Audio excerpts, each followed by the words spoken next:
يمكنش ما تجربوش هاد لاطارت ديال التمر وديال المكسرات. كتباع في لي باتيسري هكا بالطرفه، كيكونوا غاليين، كنصاوبوها في الدار وكطيح رخيصه. 25 غرام ديال الزبده، غنضيفوا عليها شويه ديال الملحه، واحد 4 كاس ديال العنبه ديال السكر كلاصي اولا 2 معالق كبار عامرين، واحد صفر بيضه. غنبقاو نضيفوا الدقيق بشويه بشويه حتى تجمع لينا. هاد الخماره تتكون هكا رطبه، غنديروها في واحد الميكا وخليوها تبرد، بعد غنطلقوها بالمدلك، نديروها في الفرن 180 درجه شاعل من التحت ومن الفوق. هنا شويه ديال التمر اللي كيتباع هكا العجون، كيكون على هاد الشكل.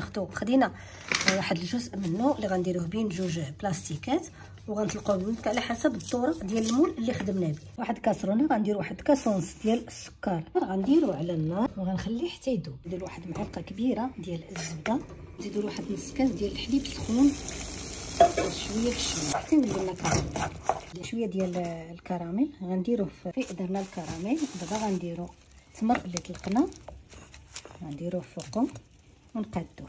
الكراميل بعد ما بردات شويه، عندي هنا واحد الزلافه فيها الزبيب والكركاع وشويه اللوز اكاجو اللي عندكم واللي كتبغيو، غنضيفو وغنحرك صافي وغنبداو نحطوه فوق الطبقه ديال التمر. شعلت الفران من الفوق وطفيت عليه غير ديك السخونيه، غنحشيه غير باش يزيد الكراميل يذوب ويقبض في الفواكه الجافه ديالها. كتجي زوينه، كنتمنى تجربوها وبالصحه والراحه.